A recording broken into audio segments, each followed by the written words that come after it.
You know, being an old, essentially lazy man with some pocket money, you know what my brain's saying to me right now? Just buy a new chain. Fuck it, buy a new chain. Well, there you go.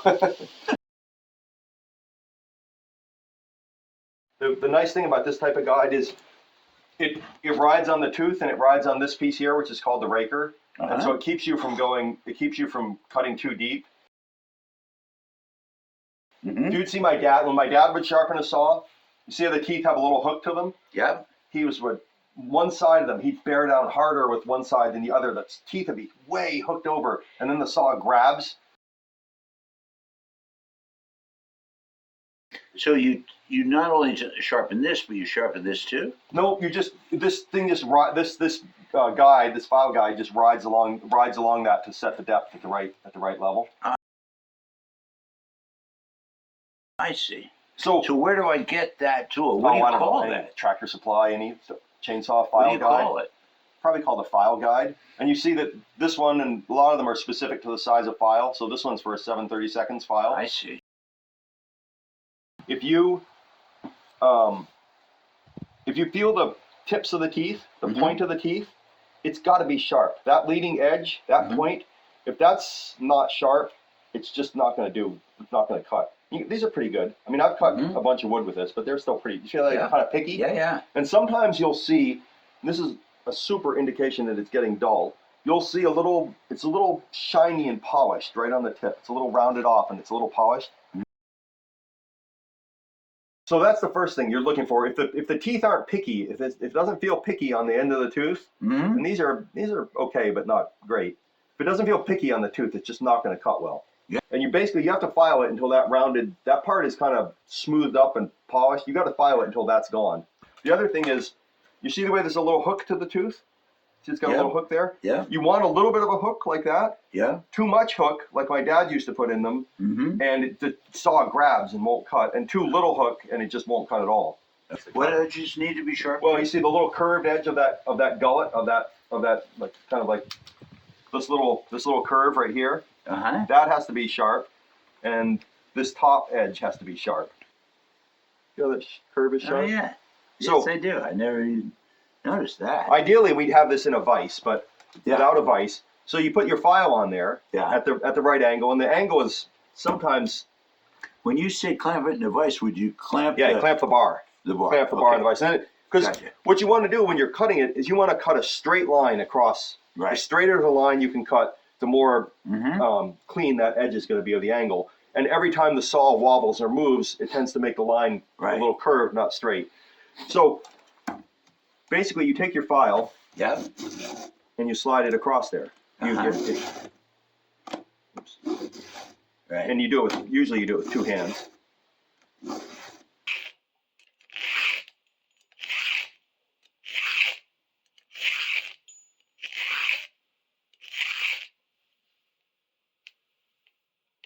Right, I see.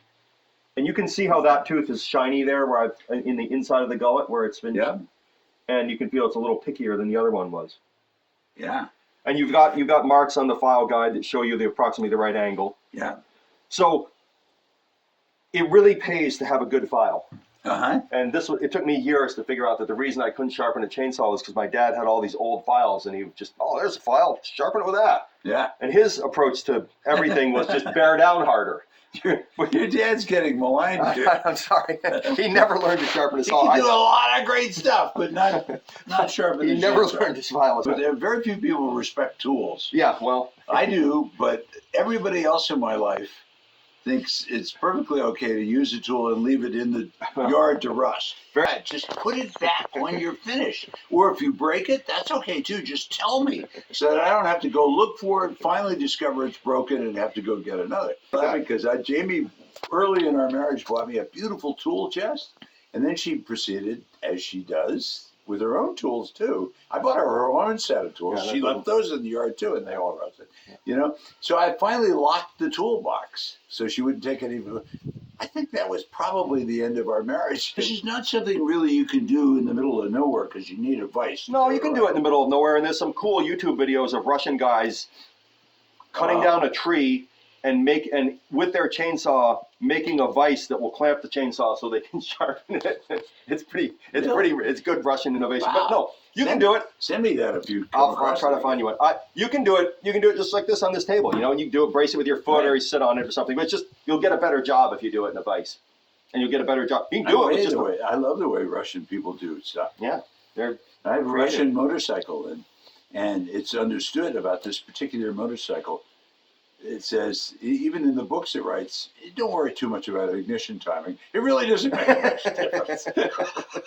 You know how much importance it matters to any other gas motor we've ever had. Well, that was the genius of the Kalashnikov. It was kind of sloppily made. Yeah. It never jammed, and it always worked. The American stuff was too good, and it didn't work. That show we had an AR-15 and an AK-47, right? And we'd all fight for the AK-47 in the scenes of shooting blanks, because the AK-47 never jammed, and the AR-15, we couldn't get through a mag. We couldn't even get through one magazine without it, and then everybody had to wait while you cleared it. Being an old, essentially lazy man with some pocket money, you know what my brain's saying to me right now? Just buy a new chain. Fuck it, buy a new chain. Well, there you go. Isn't that terrible? That's what my head's saying to me. It's not that complicated, and what's nice about just nod and act like you understand, and then go buy a new chain. You can send me your old chains. If they fit my site, you can send me your old chains, because you'll get 10, 12 sharpenings out of a chain, maybe more. Yeah, really. Wow.